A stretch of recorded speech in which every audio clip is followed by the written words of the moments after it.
అందరికీ నమస్కారం. శ్రీ మాత్రే నమః. ఓం నమః శివాయ. ఓం శ్రీ సాయిరామ్.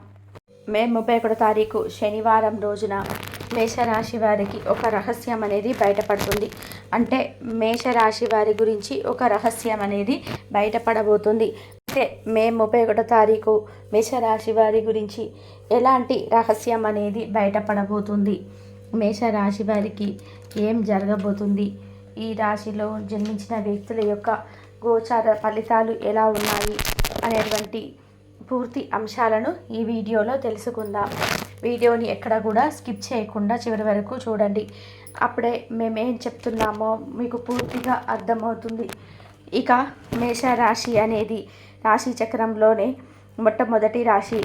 అశ్విని నక్షత్రం 1, 2, 3, 4 పాదాలు, భరణి నక్షత్రం 1, 2, 3, 4 పాదాలు, కృతికా నక్షత్రం 1వ పాదంలో జన్మించిన వ్యక్తులని మేషరాశిగా పరిగణిస్తూ ఉంటారు.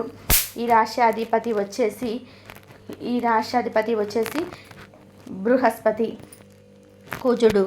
ఇక మేషరాశిలో జన్మించినటువంటి వ్యక్తులకి జ్యోతిష శాస్త్రం ప్రకారం ఇలా ఉందో తెలుసుకుందాం. ఈ రాశి వారికి 2 గ్రహాల యొక్క అనుకూలత అనేది ఈ సమయంలో ఉంది. కానీ మీ గురించి ఒక నిజం రహస్యం అనేది బయటపడుతుంది. కనుక మీరు ఆ రహస్యం బయటపడిన తర్వాత ఎలా ఉండాలి, పడక ముందు జాగ్రత్తలు ఏమిటి, అలానే ఏ దేవత ఆరాధన మేలు చేస్తుంది అనేటువంటి పూర్తి అంశాలను ఈ వీడియోలో తెలుసుకుందాం. ఇక వీడియోలోకి వెళ్తే గనక మేషరాశి వారికి 2 ప్రత్యేకమైనటువంటి శుభయోగాలు అయితే ఏర్పడనున్నాయి. దీని వలన లాభం, అదృష్టం అనేటివి అన్నీ కూడా వీరి సొంతం. జీవితంలోనే సానుకూల మార్పులు కూడా దీనికి కారణమని చెప్పుకోవచ్చు. జ్యోతిష శాస్త్రం ప్రకారం అయితే వీరికి మే 31వ తారీఖు శనివారం రోజున గురువు దానిపై ఒకటి 60 డిగ్రీల కోణంలో ఉంటారు. దీనితో గురువు శుక్ర యోగం ఏర్పడుతుంది. దీనివల్ల ఈ రాశి వారికి అద్భుతమైన లాభదాయకంగా ఉంటుంది. ఈ సమయంలో నిలిచిపోయినటువంటి పనులు మేషరాశి వారికి పూర్తవుతాయి. పురోగతి జీవితంలో అద్భుతంగా ఉంటుంది. కష్టాల నుంచి బయటికి రావచ్చు. ఆర్థిక పరిస్థితి మెరుగుపడుతుంది. సానుకూల మార్పులైతే వస్తాయి. ఈ యొక్క గురు శుక్ర కారణం వల్ల ఏర్పడే యోగం అయితే 5 రాశుల వారికి కూడా అనుకూలంగా ఉంటుంది. అందులోని మొట్టమొదటి రాశి ఇందులో మేషరాశి. అలానే మేషరాశి వారికి ఎక్కువగా లాభదాయకంగా ఉంటుంది.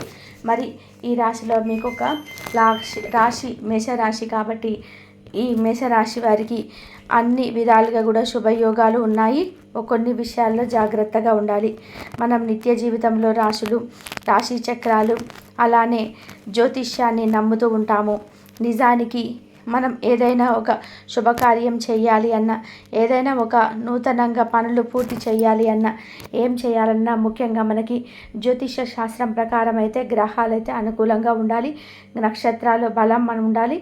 అప్పుడే వివాహాది శుభకార్యాలు కూడా పూర్తవుతాయని, వివాహాది శుభకార్యాలు ఉండే ఆటంకాలు తొలగిపోయి మనకు శుభకార్యాలు కూడా జరుగుతాయి. కేవలం వివాహం వంటి శుభకార్యాలే కాకుండా ఇతర ఏ శుభకార్యాలు జరగాలన్నా గ్రహాల అనుకూలత తప్పకుండా ఉండాలి. ఈ సమయంలో అయితే మేషరాశి వారికి అద్భుతమైన యోగం అయితే ఉండడం వలన మీరు శుభకార్యాలు ఎక్కువగా చేస్తారు. ఈ సమయంలో కలిసి వస్తుంది కూడా. అలాగే ఎక్కువగా సక్సెస్లను సాధిస్తూ ఉంటారు. కొత్త వ్యక్తులను కలుస్తారు. ప్రమోషన్స్ వచ్చే అవకాశం అయితే ఉంది. వ్యాపారంలో కూడా మీకు ఎక్కువగా లాభాలు అయితే వస్తాయి. అలానే ఈ రాశి వారికి ఈ సమయంలో బాగుంటుంది. సంపద అనేది పెరుగుతుంది. వ్యాపారంలో కూడా ఎక్కువ లాభాలు వస్తాయి. కొత్త అవకాశాలు కలుగుతాయి. పనిచేసే ప్రదేశంలో కూడా గౌరవం మర్యాద పెరుగుతుంది. తోటి ఉద్యోగస్తులపైన అధికారులు కూడా మిమ్మల్ని ప్రశంసిస్తుంటారు. ఈ సమయంలో ఈ రాశి వారికి అదృష్టం కలిసి వస్తుంది. సక్సెస్ని అందుకోవడంతో పాటు డబల్ సక్సెస్ని కూడా అందుకుంటారు. నాయకత్వ లక్షణాలు పెరుగుతాయి, మరి కాస్త పెరుగుతాయి. ఉద్యోగులకు ప్రమోషన్స్ వచ్చే అటువంటి డబుల్ ఛాన్స్ ఉంటుంది. ఖచ్చితంగా కొంచెం శ్రమించండి. కొంచెం కష్టపడితే తప్పకుండా అవకాశాలు అయితే వస్తూ ఉంటాయి. ఉన్నతమైన స్థాయికి ఎదుగుతూ ఉంటారు. విద్యార్థులు మంచి అవకాశాలని పొందుకుంటారు. గృహిణీలకి ఈ సమయంలో పుట్టింటి నుండి శుభవార్త అయితే అందుతుంది. అలానే ఈ సమయంలో దాంపత్య జీవితంలోనే మేషరాశి వారు జన్మించిన వ్యక్తులు అలానే ఈ సమయంలో మేషరాశి వారు ఆర్థికంగా కూడా లాభాలను అయితే పొందుకుంటారు. పెట్టుబడులు విషయంలో జాగ్రత్తగా ఉండాలి. పెట్టుబడులు పెడుతుంటే కొంతమందికి మంచి లాభాలు ఉంటాయి, కానీ ఏవైనా సరే లీగల్గా పెట్టుబడి పెట్టాలి. ఇల్లీగల్ వంటి వాటికి అస్సలు వెళ్ళకూడదు.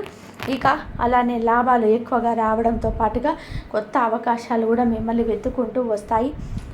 అయితే ఈ రాశివారు మాట్లాడేటప్పుడు కొంచెం జాగ్రత్తగా ఉండాలి. మాటను మాట్లాడేటప్పుడు నోరు కాస్త అదుపులో పెట్టుకోవాలి. ఎందుకంటే మీకున్నటువంటి గోచారం ప్రకారం అయితే మీరు ఏమి మాట్లాడినా సరే అది కాస్త రాంగ్ అయ్యే అవకాశం అయితే ఉంటుంది. మీరు ఏదైనా మాట్లాడేటప్పుడు ఇక ఈ రాశి వారికి వీరి గురించి ఒక రహస్యం అనేది బయటపడబోతుంది. మీరు రహస్యంగా ఏవైతే దాచుకొని ఉన్నారో రహస్యంగా ఉండాలి. అత్యంత ఎక్కువగా రహస్యంగా ఉండాలి అనుకునేవి కూడా మీకు ఈ సమయంలో అవి అత్యంత రహస్యంగా కాకుండా మీరు ఏవైతే బయటికి రాకూడదని బయటపడకూడదు అనుకుంటున్నారో అవి ఖచ్చితంగా బయటపడతాయి. కనుక ఆ విషయంలో కూడా కొంచెం జాగ్రత్తగా ఉండండి. ఇక మీకు అంతా మంచి జరగాలి అంటే అన్ని జాగ్రత్తలు పాటించవలసి ఉంటుంది. ఎంత జాగ్రత్తగా ఉంటే అంత మంచి ఫలితాలు అయితే మీకు లభిస్తాయి. ఈ సమయంలో మీకు కొన్ని అనుకూలమైనటువంటి పరిస్థితులు ఉన్నప్పటికీ కూడా మీరు కొంత జాగ్రత్తగా ఉండాలి. ఎందుకంటే ఈ సమయంలో మీరు చేసినటువంటి ఏ పనైనా సరే శుభప్రదంగా మారుతుంది. అయినప్పటికీ మీకు శత్రువులు కూడా అధికంగానే ఉంటారు. మీకు శత్రుత్వం అధికంగా ఉండటం వలన సమస్యలన్నీ కూడా అధికంగా ఉంటాయని గుర్తుపెట్టుకోండి. సమస్యలు అధికం అవ్వడం వల్ల అనేక రకాల బాధలను, సమస్యలను, కష్టాలను కూడా ఎదుర్కొంటారు. తద్వారా మీకు ఎలాంటివైనా సరే అంటే సమస్యలు కూడా వస్తాయి. అలానే మీరు ఎవరినైతే ఎక్కువగా నమ్ముతూ ఉంటారో ఆ వ్యక్తులు నమ్మక ద్రోహం కూడా చేస్తూ ఉంటారు. కనుక మీరు కొన్ని విషయాలలో మాత్రం తప్పకుండా జాగ్రత్తగా ఉండాలి. నమ్మక ద్రోహం చేసేటువంటి వ్యక్తులు ఎక్కడ ఉండరు, మీ పక్కనే ఉంటారు. కానీ మీరు ఆ వారిని గ్రహించరు. మంచి వారిని దూరం చేసుకుంటారు, చెడ్డ వ్యక్తులను అయితే చేరువ చేసుకుంటారు. జీవితంలో చాలా సందర్భాలలో కూడా తెలిసి తెలియక కొంతమంది చెడ్డ వ్యక్తుల మాటలు విని మీరు ఈ యొక్క జీవితాన్ని మీరు కోల్పోవలసి వస్తుంది. మీకు మంచి చేసే వ్యక్తులను మీ నుండి దూరం చేయాలని మీ శత్రువులు పట్టుకొని కూర్చుంటారు. అలాంటి వ్యక్తుల చేతుల్లో మీరు ఖచ్చితంగా చిక్కుతారు. కనుక కాస్త తెలివిగా ఆలోచించండి. నూతనమైనటువంటి స్నేహితులకు ఎక్కువ పరిచయాలను పెంచుకోవద్దు. కొత్త స్నేహితులకి చాలా దూరంగా ఉండండి. కొత్త స్నేహితులకి ఎంత దూరంగా ఉంటే అంత మేలు జరుగుతుంది. కొత్త స్నేహితులతో చాలా మితంగా మాట్లాడాలి. ముఖ్యమైన పత్రాలను అందుకుంటారు. డబ్బు విషయంలో కూడా ఎవరికైనా ఇచ్చేటప్పుడు డబ్బుని చాలా జాగ్రత్తగా చూసుకోండి. డబ్బుని ఎవరికి ఇచ్చేటప్పుడైనా సరే జాగ్రత్తగా ఉండండి, లేదంటే చాలా నష్టపోతారని గుర్తుపెట్టుకోండి. ఇక డబ్బు అనేది మీ చేతికి అందాలి అన్నా, డబ్బుకు సంబంధించిన సమస్యలు తొలగిపోవాలన్నా కానీ, కుటుంబంలో సంతోషం నెలకొనాలన్నా ఖచ్చితంగా కూడా మీకు ఈ మేషరాశి వారికి అయితే ఇలా మీ గురించి ఒక రహస్యం బయటపడుతుంది. కనుక జాగ్రత్తగా ఉండండి. ముఖ్యంగా ఈ రాశి ఎప్పుడు బయటపడుతుంది అంటే కనుక సాయంత్రం 4 తర్వాత ఈ రహస్యం అనేది బయటపడుతుంది. అంటే మీరు ఏదైతే అత్యంత రహస్యంగా దాస్తున్నారో అది బయటపడబోతుంది. కనుక జాగ్రత్తగా ఉండండి. అలాగే వ్యాపారవేత్తలకు కూడా చాలా అనుకూల పరిస్థితులు ఉన్నాయి. వ్యాపార జీవితం గురించి కొన్ని మెలకువలు అయితే మీరు నేర్చుకోబోతున్నారు. వినియోగదారుల ఒకరి నుండి మీరు కొన్ని ప్రశంసలు పొందుకునే అవకాశాలు కూడా ఈరోజు దినఫలాల ప్రకారం అయితే ఈ మేషరాశి వారికి అయితే కనిపిస్తూ ఉన్నాయి. అలాగే మీ యొక్క మానసిక ప్రశాంతత కోల్పోకుండా ఉండడానికి జాగ్రత్త పడండి. మీ యొక్క పై అధికారుల ద్వారా ప్రశంసలు అయితే పొందుకోబోతున్నారు. దానికి కూడా మీ శ్రేయోభిలాషులు ఒకరు అని చెప్పుకోవచ్చు. అంటే వారు మీకు పని విషయంలో చాలా హెల్ప్ఫుల్గా ఉంటారు. ఈ విధంగా వారి వల్ల మీకు పని అంతా కూడా పూర్తి చేసి పెండింగ్లో ఉన్న పనులన్నీ కూడా పూర్తి చేసి పై అధికారుల ద్వారా ప్రశంసలు అయితే పొందుకునే అవకాశాలు అయితే ఎక్కువగా అయితే ఉన్నాయి. అలాగే ఆర్థికపరమైన అంశాలు చూసుకున్నట్లయితే ఖర్చులు ఎక్కువగా కనిపిస్తూ ఉన్నాయి. విలాసవంతమైన వస్తువుల కోసం డబ్బునైతే ఖర్చు చేసే అవకాశాలు అయితే ఎక్కువగా ఉన్నాయి. కాబట్టి మీకు అవసరమైన వస్తువులు అయితే కొనుక్కోండి, లేదంటే వృధా ఖర్చులు అనేటివి చేయకండి. ఎందుకంటే సమయంలో మీకు వృధా ఖర్చులు చేయడానికి ఎక్కువగా అయితే కనిపిస్తూ ఉన్నాయి. కాబట్టి మీరు కావలసిన వస్తువులు అయితే కొనుక్కోండి. ఏది పడితే అది కొని డబ్బులను అయితే వృధా చేయకండి. కనుక ఈ మేషరాశిలో జన్మించిన వారందరూ కూడా శివారాధన చేసుకోండి, మంచి జరుగుతుంది. ఏ విషయంలో కూడా మీకు కష్టం లేకుండా అంతా శివయ్యని చూసుకుంటారు. ఇంతవరకు చూసినందుకు ధన్యవాదాలు.